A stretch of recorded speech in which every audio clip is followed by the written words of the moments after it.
he did an interview on Vlad, and he said some shit, Dame and Jay and Cam. Hey, Dame and Cam, hold on. Cam. Like, how I get in that picture? How I get in Steve Stout. They want me out the industry, and I'm like, yo, bro, where this came from? We in the studio out a song called F You. Mm-hmm. We're rehearsing that song for a show. It's me. He said Mace, but I know he meant Jim. Mm-hmm. Mace wasn't there, it was Jim. And all niggas from Brooklyn, the staff, everybody in there. So we rehearsing. Dane come in at this time while we rehearsing, and the song F You, and we kind of like, F you, kind of like pointing at Dame. And to this day, I don't know why. But, you know what I'm saying? But you know Dame crazy. That's right. Dame Dolo. Dame walk in the middle of the whole shit like, yo, fuck y'all niggas too. Fuck you talking about.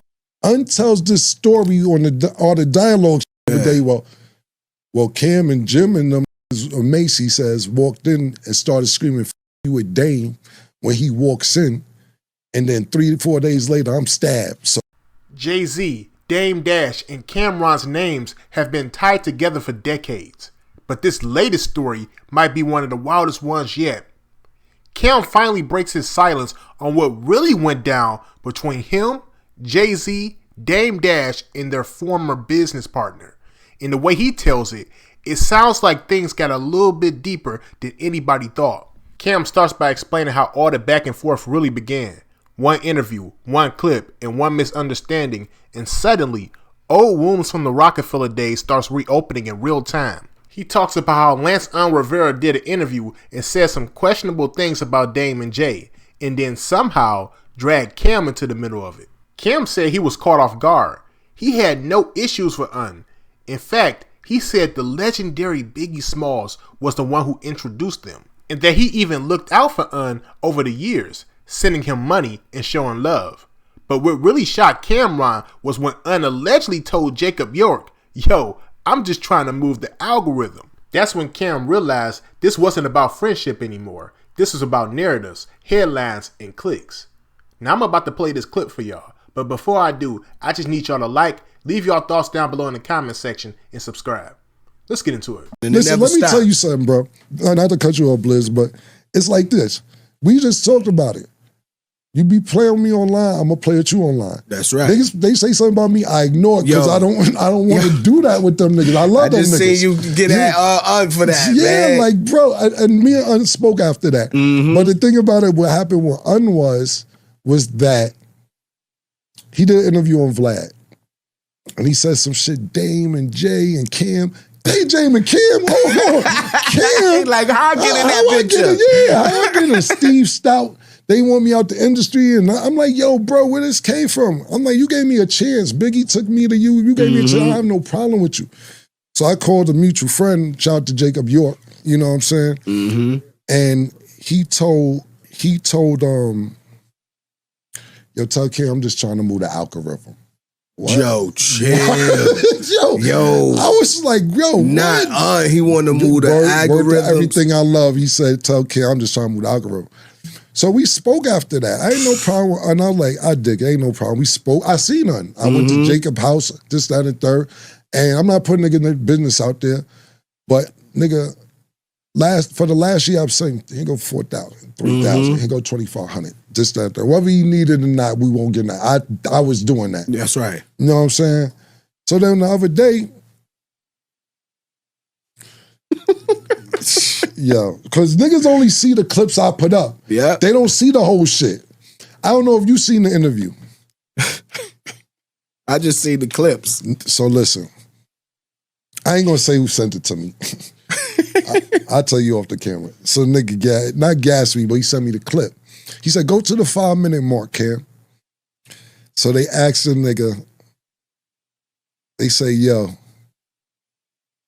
did Jay-Z stab you, this, that, and the third? So he's like, and why did he stab you? I definitely didn't see this clip part yet. Yeah, so he says, Jay didn't stab me. You know, somebody in the entourage we won't get into, but they're like, why? And it's like, it could have been a bunch of reasons why. It was a bunch of reasons why. Who knows? He said, so now, pause that, what I just told you. Mm-hmm. This when I'm signed to Un. We in the studio out a song called Fuck You. Mm-hmm. We're rehearsing that song for a show. It's me. He said Mace, but I know he meant Jim. Mm-hmm. Mace wasn't there, it was Jim. And all Un niggas from Brooklyn, the staff, everybody in there. So we rehearsing. Dane come in at this time while we rehearsing, and the song Fuck You, and we kind of like, fuck you, fuck you, fuck you, kind of like pointing at Dame. And to this day, I don't know why. But, you know what I'm saying? But you know Dame crazy. That's right. Dame Dolo. Dame walk in the middle of the whole shit like, yo, fuck y'all niggas too. Fuck you talking about? Yeah. So he's like, the song went off, so he like, yo, Jim, let me talk to y'all. So he's bringing us outside. He said, yo, don't do that no more. He said, you got these Brooklyn niggas thinking that we ain't united Harlem niggas. What the fuck is that about? And I'm like, I don't even know what it was about. The song was on. I said, yo, he made me feel like shit. I felt like shit. You know what I'm saying? Yeah. I was like, my bad, bro. Cool. Boom, back to Un. Un tells this story on all the dialogue shit the other day. Well, Cam and Jim and them niggas, or Macy says, walked in and started screaming, fuck you with Dame when he walks in. And then 3 to 4 days later, I'm stabbed. So I don't know. Yo, chill. Yo, bro. Nah, he ain't say that. Everything I love, my nigga. And I'm like... So he like, Dame put the hit out. Yeah, basically. So Dame called his artist, though, for the hit. Yeah, this is what I'm saying. Yo, Fairman, I didn't even put that clip up. So I'm like, bro, what? You implicated me and Dame and Mace. And why niggas stabbed you. He know exactly why that shit went down. Yeah. So, he know. Yeah, so I'm just like... I don't believe he said it was because y'all was saying fuck he said, chill. He said those could have been one of the many reasons, but that's what he said. Yo, that's crazy. I got to watch that clip, man. I'm going to send it to you like they sent to me and go straight to the 5-minute mark. That's a fact. That's the part people always miss about those old Rockafella stories. It's never just business. It's emotion, it's pride, it's years of real relationships that don't just disappear because somebody signs a new deal or moves on. When I hear Cameron tell this story, I don't hear gossip. I hear history trying to clean itself up. Because when he says he's been sending money, showing love, and keeping things cool behind the scenes, that's growth. That's somebody who's seen how messy things can get when you let the internet or the media write the narrative for you. What's wild is how quick things can snowball. A clip drops, a headline spins, and suddenly people start saying Jay-Z, Dame Dash, and Cameron were a part of some type of setup, when in reality, most of the time it's just tension from old wounds that never fully healed. These were young men running multi-million-dollar empires before the age of 30, dealing with power, money, and loyalty all at once. Mistakes were bound to happen. And to me, this story shows just how powerful that Rockafella era really was. Because even decades later, the public still reacts to anything involving Jay-Z, Dame Dash, or Cameron like it just happened yesterday. That tells you just how deep those moments are etched in hip-hop's DNA. But there's something else here. Something Cam said that stood out to me. When he found out that unadmitted he was just trying to move the algorithm, it clicked for him. That's exactly how the music industry works now. Everything is content. People will stir up old beefs, drop half-truths, or spin history just to get traction online. It's not always about what's true anymore. It's about what trends. And that's why I respect Cam for taking the time to clear it up without throwing dirt. He didn't go into this to embarrass anybody. He just wanted to make sure the story was told from his side by somebody who was actually there. That's rare today. Most people feed the chaos.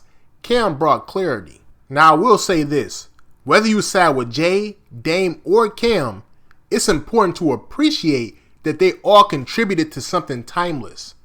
That Rockafella dynasty shaped an entire generation of hip-hop, and seeing Cameron speak his truth like this adds another piece to that puzzle. 2 questions for y'all before I go. Do you think stories like this still hurt Jay and Dame's legacy, or do they just make the legend bigger? And if Cam really wanted to, could he ever sit down with Dame and Jay today to clear everything once and for all? Let me know y'all thoughts down below in the comment section. And make sure you like and subscribe. Peace.